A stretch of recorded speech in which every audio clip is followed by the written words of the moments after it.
আসসালামু আলাইকুম প্রিয় শিক্ষার্থীরা, আশা করি সকলে আলহামদুলিল্লাহ ভালো আছো।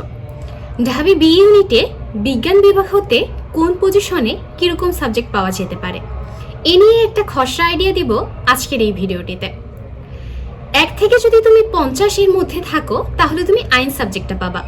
50 থেকে 100 অর্থনীতি ইংরেজি, 100 থেকে 200 আন্তর্জাতিক সম্পর্ক লোক প্রশাসন উন্নয়ন অধ্যয়ন, 200 থেকে 300 লোক প্রশাসন উন্নয়ন অধ্যয়ন রাষ্ট্রবিজ্ঞান, 300 থেকে 400 রাষ্ট্রবিজ্ঞান সমাজবিজ্ঞান, 400 থেকে 500 অপরাধ বিজ্ঞান গণযোগাযোগ ও সাংবাদিকতা, 500 থেকে 600 সমাজ কল্যাণ পপুলেশন সায়েন্স ইতিহাস ইসলামের ইতিহাস, 600 থেকে 700 বাংলা শিক্ষা ও গবেষণা স্বাস্থ্য অর্থনীতি, 700 থেকে 800 নৃবিজ্ঞান ইসল information science and library management, 800 থেকে 900 শান্তি ও সংঘর্ষ অধ্যয়ন দর্শন ওমেন অ্যান্ড জেন্ডার স্টাডিজ, 900 থেকে 1000 বিশ্বধর্ম ভাষা বিজ্ঞান disaster management television film and photography printing and publications জাপানি স্টাডিজ আর হচ্ছে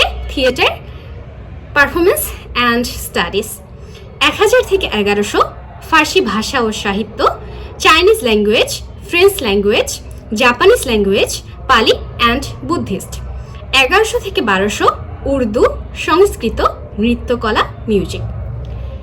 আমি মূলত একটা খসড়া আইডিয়া দেওয়ার চেষ্টা করছি। এখন তোমরা বলতে পারো আপু আপনি খসড়া আইডিয়া বলতে কি বোঝাচ্ছেন? আমি 3টা পয়েন্টের মাধ্যমে তোমাদের সকল কনফিউশন দূর করে দেব। নাম্বার 1 হচ্ছে মাইগ্রেশন। ধরো তুমি 500 থেকে 600 এর মধ্যে আছো। এখন আমি বলেছি 500 থেকে 600 এর মধ্যে থাকলে তুমি সমাজ কল্যাণ সাবজেক্টটা পেতে পারো এবং তুমি পেয়েও গিয়েছো।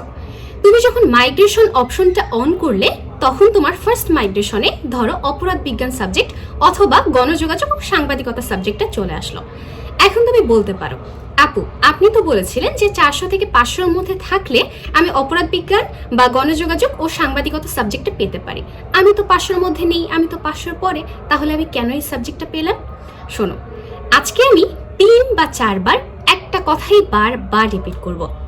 তুমি একটা সাবজেক্ট পাবা কি না এটা পুরোপুরি নির্ভর করছে তুমি কিভাবে তোমার সাবজেক্ট চয়েস লিস্টটা সাজিয়েছো এবং মোস্ট ইম্পর্টেন্ট তোমার আগের সিরিয়ালে যারা আছে, তোমার আগের মেরিটে যারা আছে তারা কিভাবে সাবজেক্ট চয়েস লিস্টটা সাজিয়েছে।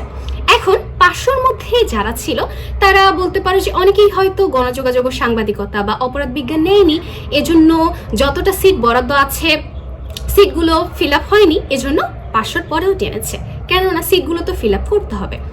আবার ধরো তোমার পজিশন হচ্ছে 199, তুমি চাচ্ছ আইআর সাবজেক্টটা।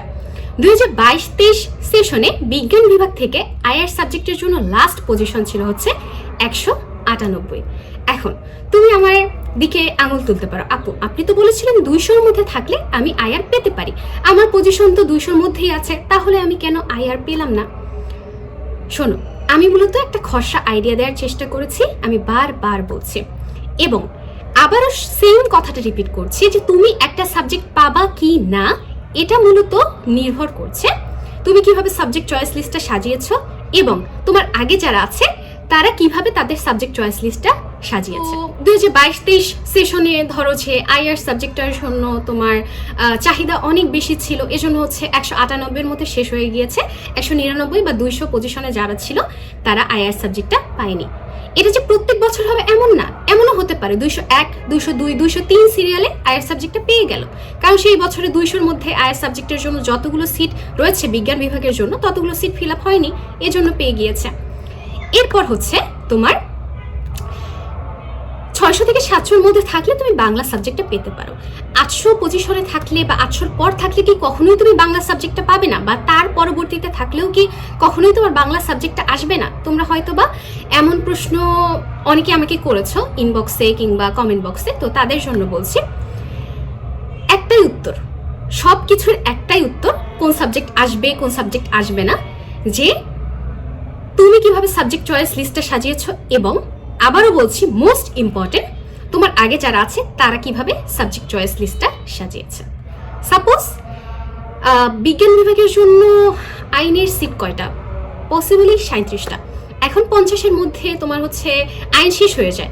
ধরো প্রথম যে 30 জন ছিল বা 50-এর মধ্যে 30 জন আইন সাবজেক্টটা পেয়েছে, বাকি বলতে পারো যে বাকি যারা ছিল তারা আইন সাবজেক্টটা হয়তো চয়েস লিস্টে দেয়নি, হয়তো বা তাদের রিকোয়ারমেন্টস পূর্ণ হয়নি। তো সেই ক্ষেত্রে তোমার 50-এর পর অবশ্যই টানবে। তোমার পজিশন যদি 61 থাকে তখন কি তুমি আইন সাবজেক্টটা পাবা না? অবশ্যই পাবা।